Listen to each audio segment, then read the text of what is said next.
يا صباح أو مساء الرعب على كل اللي بيسمعونا النهاردة. أنا معاكم أمل من قناة قصص رعب مع أمل. يلا نبدأ.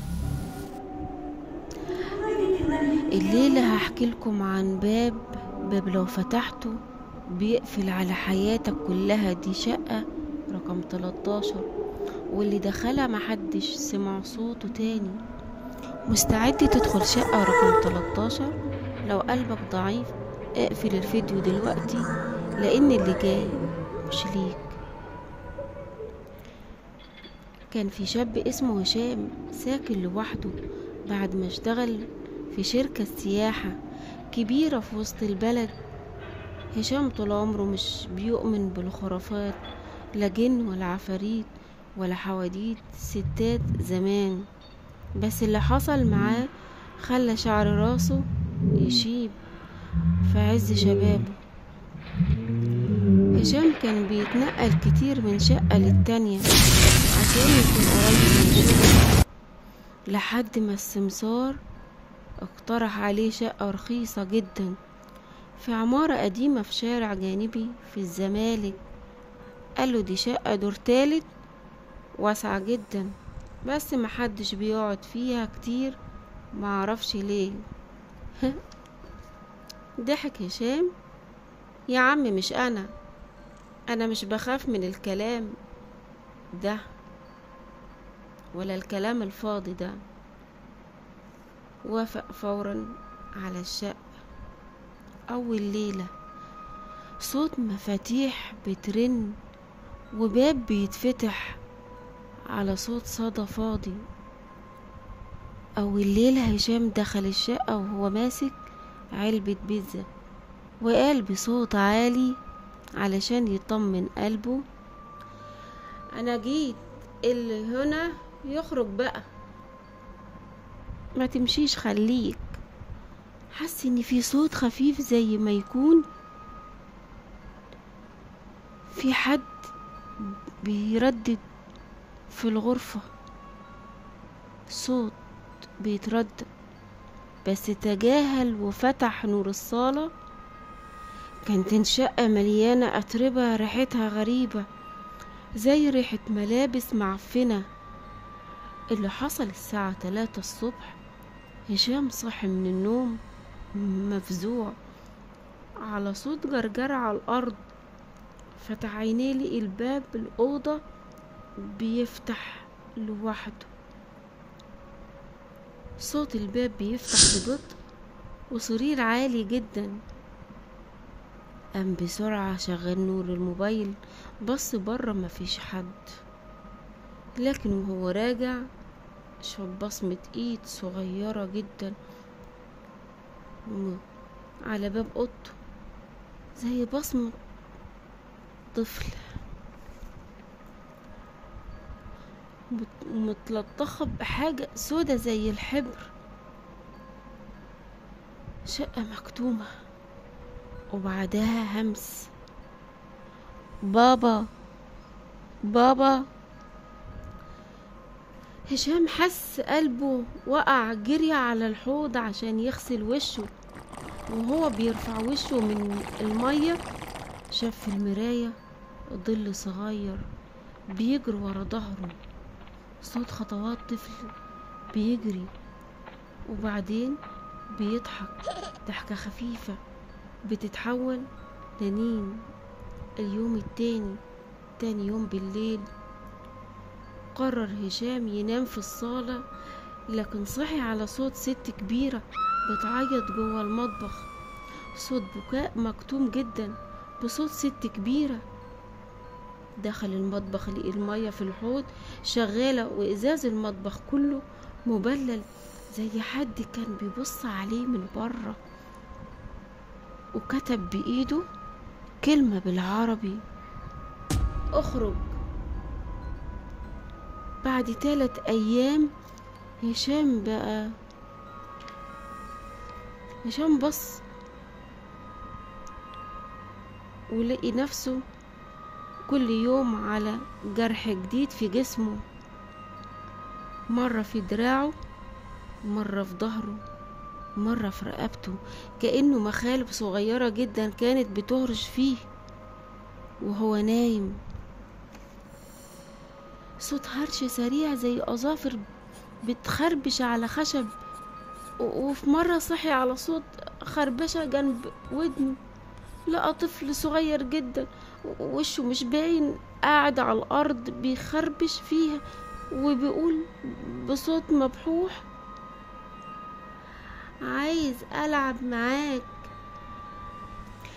هشام جري ناحية الباب عشان يخرج، لقى الباب مقفول ومقفول مسامير من بره، مش قادر يفتحه مهما شد.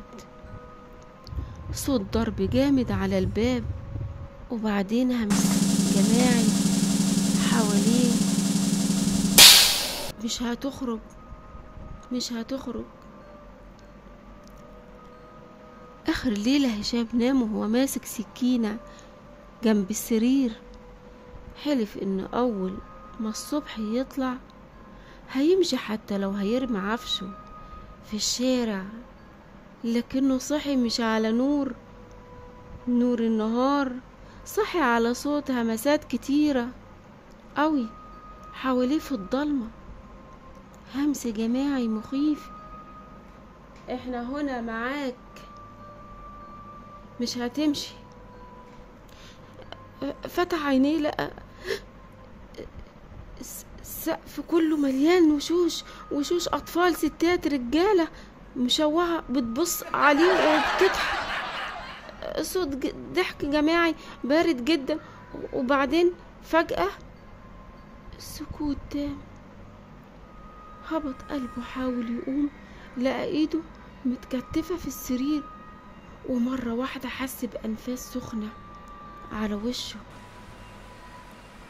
همسه قريب جدا. دورك جه. وفي اللحظة دي نور الأوضة نور فجأة، ملقاش حد، بس حس بحاجة تقيلة جدا قاعدة على صدره، وشاف علامات أصابع صغيرة بتظهر على جلده بتضغط عليه أكتر وأكتر لحد ما نفسه انقطع. صوت شهق، وبعد صوت قلبه بيقف، صوت ريح تاني، بعدها صوت همس بعيد جدا: لو جيت الشقة رقم 13 بلغنا، احنا مستنيينك. طلع يجري بسرعة، يجري ناحية باب الشقة علشان يفتح ويهرب، لكنه لما فتح الباب لقى طرقة طويلة جدا مش زي اللي كانت موجودة قبل كده. الطرقة دي كانت ضلمة خالص ملهاش آخر. صوت ريح جامد جوه الطرقة، صوت خطوات بس مش قادر يرجع، رجليه بتتحرك لوحدها جوه الطرقة، وكل ما كان بيخطي خطوة كان بيشوف لقطات سريعة على الحيطان، ناس مشوهة بتصرخ، عيال صغيرين واقفين مبتسمين بس عينيهم سوداء فاضية.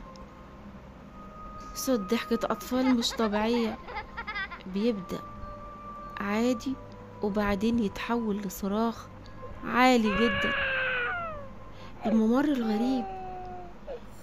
هشام حاول يرجع يجري للشقة، بص وراه ملقاش باب خالص، بس ظهرله باب جديد في آخر الطرقة، باب قديم جدا شكله محروق. لما فتح ولقي نفسه في نفس اوضته تاني، بس الأوضة مليانة عرايس أطفال مكسرة معصورة على الأرض، وعينيهم بيتحركوا وبيبصوله. همس أطفال كتيرة: وهتفضل معانا، هتلعب معانا للأبد. الحقيقة المرعبة وهو بيبص حواليه بشهق وخوف لقى صورة معلقة على الحيط. صورة ليه هو نايم بياكل، بيستحمى، متصور من زوايا عالية، كأنه كان طول الوقت مراقب. وفجأة ظهرت قدامه ست كبيرة جدا، شعرها مغطي وشها، لابسة نفس الفستان الأبيض اللي شافه في المراية أول مرة.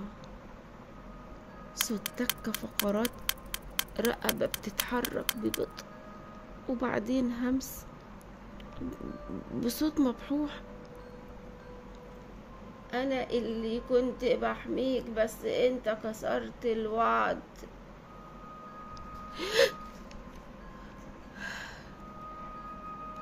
مدت ايدها عليا، ايدها كانت طويلة قوي، صوابعها رفيعة زي الإبر، وخربشت على رقبتي.